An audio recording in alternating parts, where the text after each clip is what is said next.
بسم الله الرحمن الرحيم.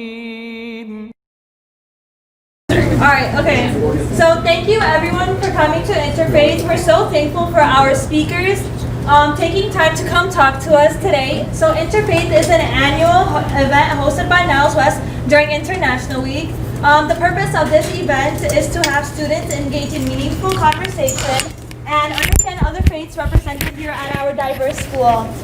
Each year we have a topic that students are curious about, and this year we thought it would be interesting to learn about similarities and differences in religions. Okay, to begin this event, the speakers will give a brief introduction of themselves, and then, as well as an overview of their faith. We will then proceed to have pizza and break into small groups where we'll have a Q&A with each speaker. All right, so you could just introduce yourself. How brief is brief? Mr. Krishnan, so you could take like 2 to 5 minutes. Oh, okay, all right. Good luck. I know.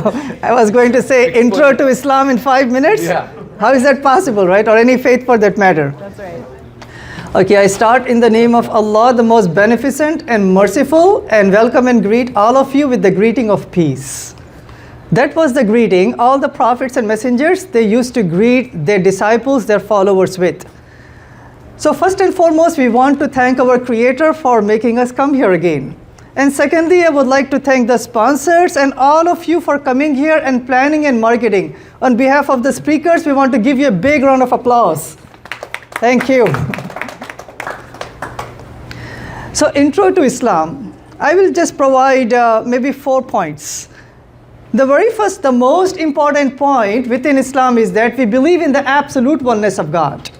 We say that God is one in one, not one in multiple persons, not idols, not humans, not animals, no creation. We say God is one, He's unique, He's the creator. The second important aspect of Islam is that God is a loving God. God wants to help and guide humanity. So Islam says that to guide humanity, God Himself does not come down and become a human. He does not become part of the creation. He remains God, and He appoints prophets and messengers. So do you guys know the names of some of the messengers and the prophets? Just go ahead.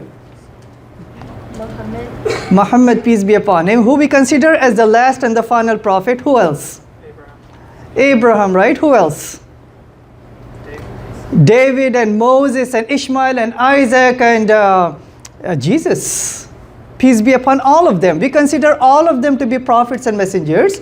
And the Quran says in chapter 16, verse number 36, that God has appointed messengers and prophets to all the people of the past and all the nations of the past, and gave them one fundamental message. And that message was to invite humanity to the worship of the Creator and not of the creation. So that's point number 2, right? Messengers and prophets, God by His love and guiding nature, He wants to guide all of us and all of humanity. Point number 3 is, when you guys take exams, there may be a study guide, there may be a textbook, some guidelines the teacher would have given you. So you can know what to expect and then you can pass. In the same way, God has given, according to Islam, a study guide or study guides to nations of the past. So these revelations are mentioned in the Quran, many places. A revelation came to Abraham, called the Scrolls of Abraham. A revelation came to Moses, peace be upon him, called as the Torah. Revelation came to David. What is the name of the revelation, Yasir, according to Islam? Zabur, right? And then revelation came to Jesus, peace be upon him. We say that he was a mighty messenger and God gave him revelation, and in Arabic the name of that revelation is Injil. However, historically and theologically, it is also true that these revelations, they did not came down to us in a pure form. Monotheism was diluted, revelations were edited, some got lost, some got altered. So God, by His mercy, by His guiding nature, He appointed the final prophet, Prophet Muhammad, peace be upon him. And He made him as a messenger for all of humanity. And through him, God sent the final revelation, which is the Quran itself. So the Quran speaks about who God is and who God is not. The Quran speaks about the do's and don'ts. how we can live as brothers and sisters in this wonderful world. The Quran speaks about solutions for humanity against racism, against oppression of the minorities, against homicides and suicides and breakdown of the family structure. Quran has solutions. So Quran is a study guide. The last one, the final one, sent through Prophet Muhammad, peace be upon him. And the last important point within Islam is, just like we have exams, we have end of the semester, there's a grading system. The teacher, they will do analysis based upon your attendance policy. How much participation that you have done, the quizzes, the assignments, the final exam. Based upon all of that, then there would be a final grade.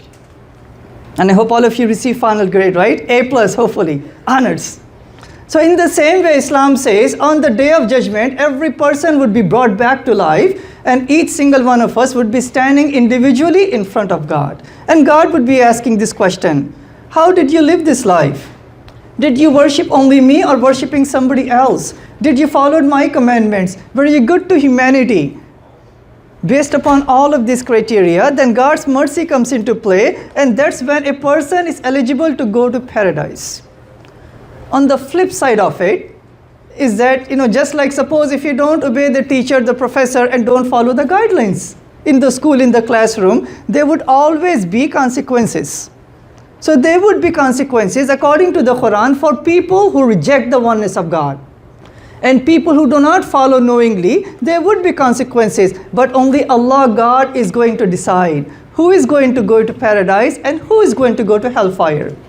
And I hope and pray that all of us, we go to the best place, which is eternal paradise. And in a nutshell, that is what Islam is. Thank you.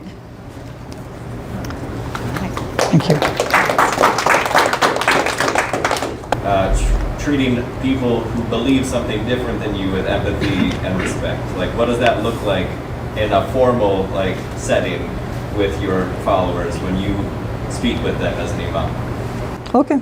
All right. So the question is, what teachings that I may preach from the sermon in the Friday sermons to the Muslims? So really important. Somehow the world seems to be more divided now than ever before.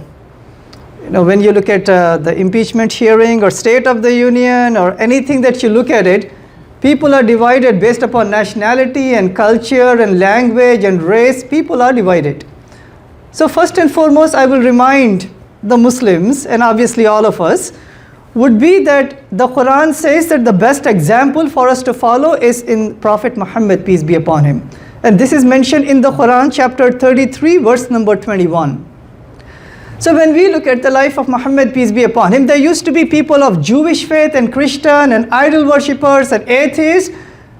When he moved from Mecca to Medina, he found a big Jewish community in Medina. And they were persecuted by the Romans, the Persians, the Christian, people of different faith. They used to persecute our Jewish brothers and sisters. So the very first thing the Prophet did, when he moved to Medina, he formed a constitution called the Medina Charter. And the Medina Charter says that the Muslims and the Jews would be one people. They are our people. They will have complete autonomy of their faith, of their culture, of their synagogues, of their justice system. So Islam came to protect the Jews and people of minority and people who are persecuted. So that's one example. Second example is, there is a really famous Jewish scholar by the name of Dr. David Wallerstein. In 2012, he wrote in a journal called the JC.com, and the article was, so what did the Muslims did for the Jews? And the very first sentence he wrote down is that Islam saved the Jewry. Yes. And he gave 3 examples, and we can take those examples in our current life. He said in the 7th century, the Prophet wrote that constitution or dictated that constitution to give identity and freedom and protection to the Jews. So that's one instance. Then Dr. David Wallerstein, he said the second time Islam or Muslims came to protect people who are less fortunate, the Jews, the oppressed people, is in the Spanish Inquisition. About 500, 600 years ago, both the Muslims and the Jews, they were persecuted, burned at stake, forcefully converted, and literally kicked out of Spain.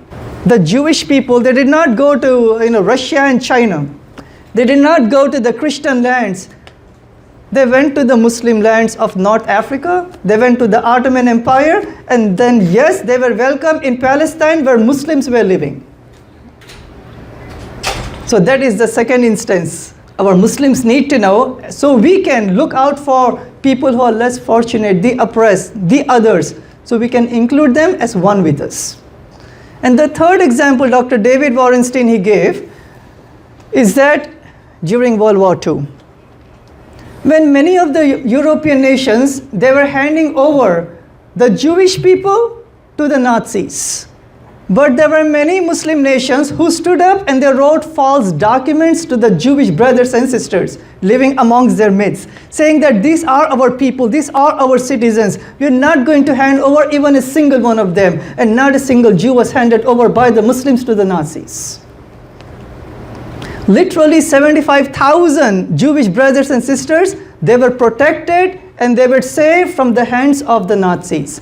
Even Iran protected 2,000 of them. Bosnia and Kosovo and Albania, I can name country after country. So I would say to my Muslims, my brothers and sisters, and all of humanity, that is the example, practical example. If you see our Native Americans getting persecuted, we are the ones to stand up. That's what the Prophet did. If we see our African American brothers and sisters, racism is going on, we need to all stand up, because that's what the Prophet did. If we see our Latino brothers and sisters, their families are being broken, we need to stand up, because that's what humanity teaches.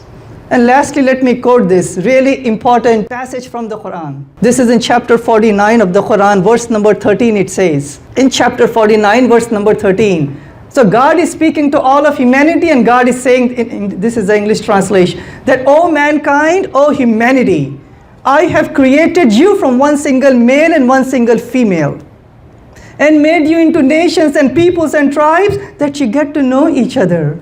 Not that you may hate and despise and discriminate with each other, you get to know each other. Then it says that the best amongst you is the one who is a well-mannered person. And that's what Islam speaks about, inclusion and taking care of the oppressed amongst us. Thank you.